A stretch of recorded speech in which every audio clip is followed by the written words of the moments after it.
So number 1, the area of the triangle for number 1 is, 68. sorry, not area, perimeter. 68, sorry. 68 meters. Good. Okay, and number 3? 71. 17. Good. All right. All right. So although we don't have a formula for shapes that have more than 4 sides and aren't rectangles, we know that we find perimeter by just adding up the dimensions, adding up the sides. All right. Let's try a word problem. So if you turn to the next page.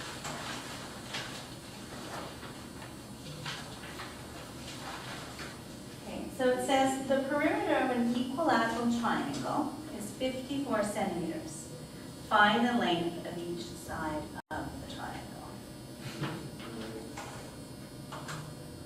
They have 2 sides. Same side. 54 divided by 2. 18. Yeah, exactly. So the key word in this one that allowed you to solve the problem was the word what? Equilateral. Equilateral. If it didn't say that, would I be able to solve it? Would I be able to tell what the perimeter was if I only knew one side of the triangle? No, that's right. I don't have a formula. I don't have an easy way. I have to know the measurement of each side.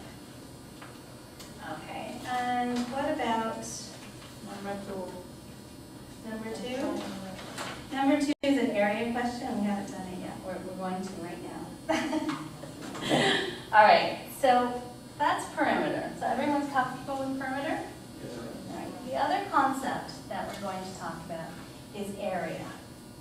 So let's go back to the measurements that we took. Okay. And say I want to replace the tiles of this floor. Okay? I need to know how many tiles to buy for this room. So I'm going to go and look at the dimensions of the classroom. And again, just to make it easier to work with, we'll round up or down the dimensions. So 21 feet 5 inches is a little bit less than 21 and a half feet, right? Yeah. 6 inches is half a foot.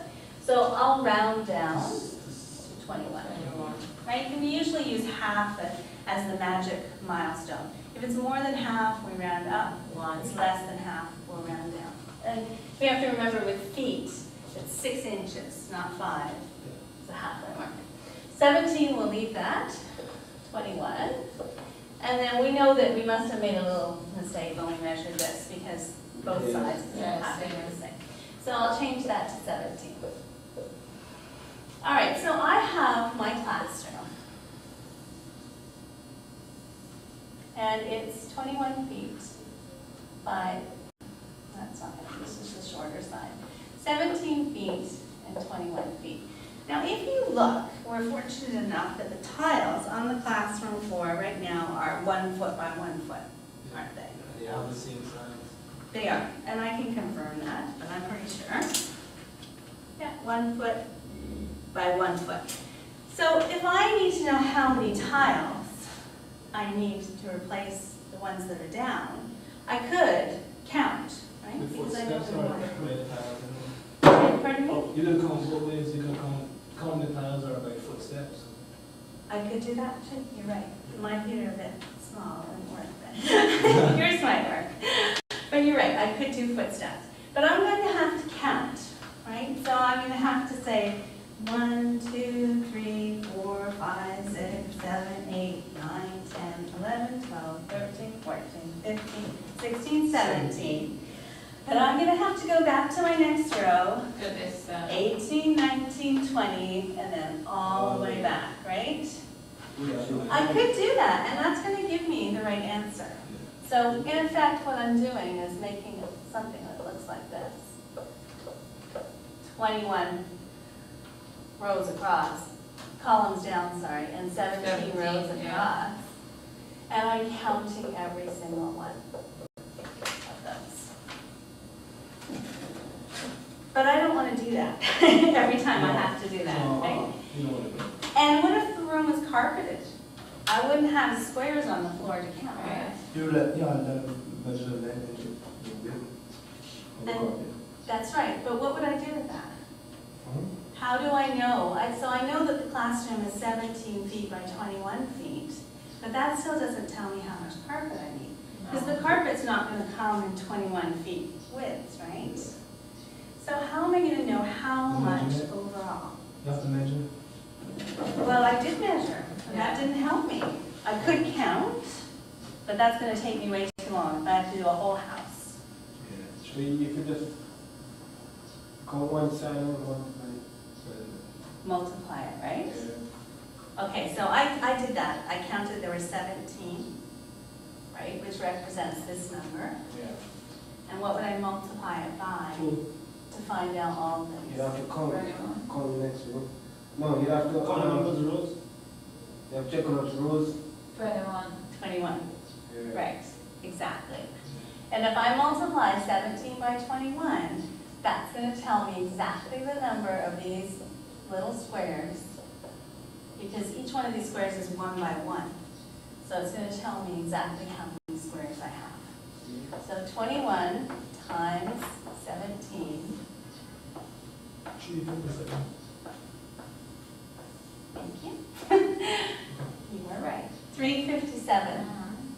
Okay, 357 what? Feet. Almost. Foot.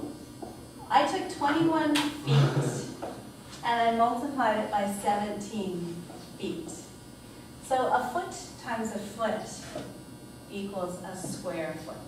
Oh. So that's why when you see an area calculation, it always has a square So- because you've multiplied. So you multiply that by By 2. The square foot means 2, right? 2. Yeah. Yeah. It means foot times a foot, Size 2. 2. 2 of them, Yeah. Yeah. but 2 the same. Okay. Okay, if I had foot plus a foot, I'd have this kind, like 2 feet. But when I have a foot times a foot, Oh, So times. we're gonna have- Oh. I have foot squared. Multiply the 800 square. Square. We have to- 32. Okay, so you want to go ahead and do that question.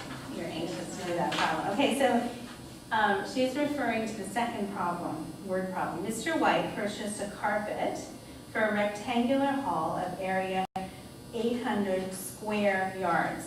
Now, when it says square yards, what it means is this. It means 800 yards squared. Oh. But when we read it, we say squared yards. That tells you right away that you're dealing with area. Because if I was just dealing with perimeter, I have not multiplied anything, so I just end up with feet, just straight feet or straight yards. But as soon as I'm talking about squared, I'm talking about area. So I'm talking about what's inside my dimensions. That gives you a big hint. So the length of the hall is 32 yards. Find the required width of the carpet. Now,